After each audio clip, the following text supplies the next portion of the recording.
petits loulous, aujourd'hui, je vais avoir la visite d'un invité surprise. Mais avant, je voudrais passer un petit coucou à Timothée que j'ai rencontré il y a quelques jours et qui a demandé à Monsieur Popette de changer sa cravate. Alors Timothée, tu vas être très content d'apprendre que Monsieur Popette a commandé une nouvelle cravate et j'espère qu'elle te plaira. Oh, mais j'entends du bruit les petits loulous. Oh, ah, c'est mon invité surprise, je crois qu'il arrive. Coucou les petits loulous, je m'appelle Zozo. Oh, mais ça plaît les Popettes, il y a beaucoup de monde là derrière l'écran. Bonjour Zozo, je suis très contente de te voir, mais raconte aux enfants, alors tu arrives d'où et qu'est-ce que tu es venu faire aujourd'hui? Eh bien, les petits loulous, moi j'arrive d'un pays qui s'appelle Zozotland. Alors vous savez, on m'appelle Zozo parce que je zozote tout le temps. Mais ça ne me dérange pas, moi, de zozoter. Je trouve ça très mignon. Ah oui, mais moi aussi, je trouve ça très mignon, Zozo. Et puis, là-bas, tous les enfants à Zozotland, ils aiment les histoires fabuleuses de Mimi Souris.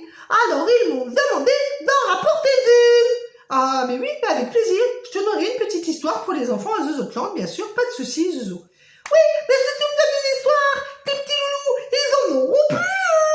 Mais si, ils en auront encore parce que tu sais, Mimi Souris, elle a plein de petites histoires.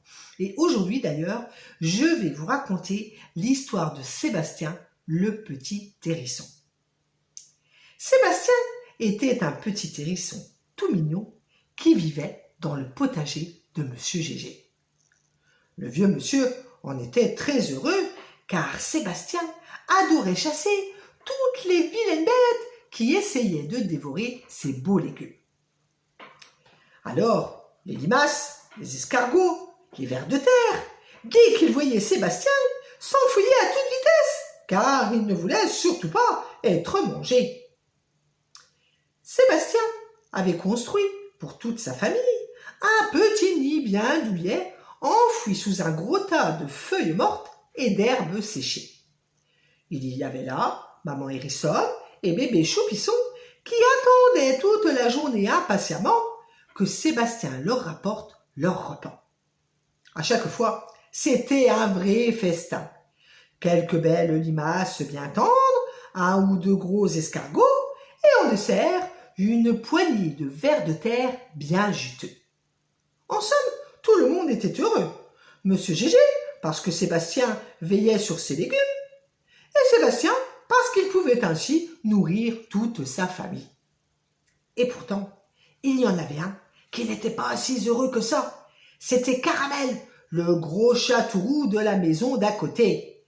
Il avait repéré Sébastien depuis un bon moment déjà. Il le trouvait très à son goût, bien appétissant. Et surtout, il voulait en faire son petit déjeuner.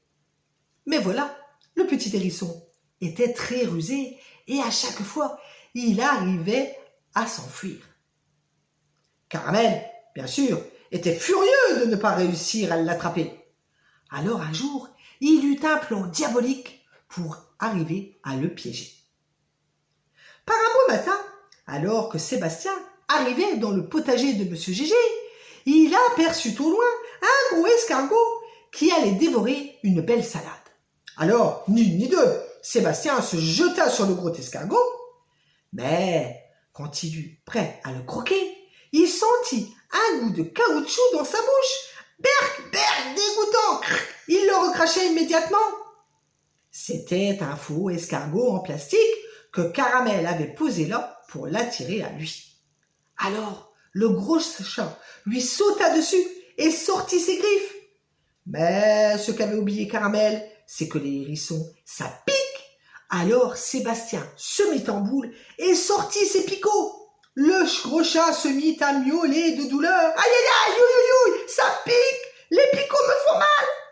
Ce qui alerta aussitôt Monsieur Gégé.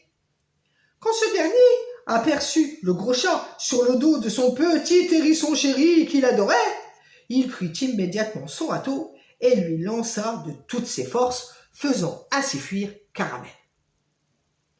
Grâce à Monsieur Gégé, Sébastien put ainsi rentrer chez lui sain et sauf.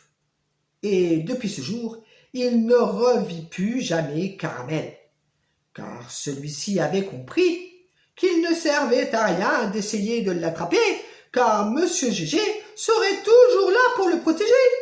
Et surtout, il avait compris, Caramel, que jamais il ne pourrait en faire son petit déjeuner. Ah, Mimi Souris, elle était trop bien cette histoire. Moi, j'aime bien l'histoire de Sébastien.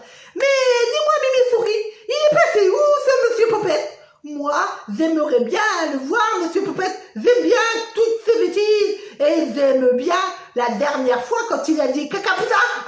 Ah non, Zozo, faut pas dire cacaboutin. Mais oui, mais Mimi Souris, c'est toi qui viens de me dire. Mais enfin, je viens de le dire parce que tu viens de me le dire. Oh là là, mais vous allez me rendre folle tous les deux, hein. Coucou les petits loulous, je vois qu'on a parlé de moi. Coucou, loulou. Ah, coucou Popette, Zougida, je suis trop contente de te voir. Mais moi aussi, Zozo. Et tu sais, moi, j'aime bien aussi quand tu dis cacaboudin, quand bébé. Ah non, vous arrêtez tous les deux. Tous les deux, je ne veux rien entendre, j'ai dit. Bon, et bien, parce que c'est ça, moi, je m'en vais. Moi, je m'en vais avec Popette. Au revoir, les loulous, je repars à Zozo. Mais voilà, ils sont encore partis dans leur bêtise tous les deux et maintenant ils entraînent Zozo. Eh bien les enfants, moi je vais essayer de les retrouver tous les deux et puis surtout de les calmer. En attendant, moi je vous donne rendez-vous la semaine prochaine dans Mimi Souris pour une nouvelle petite histoire. Mais d'ici là, pas de bêtises, hein. Et surtout, vous faites pas comme les deux là. À la semaine prochaine les petits loulous. Gros bisous.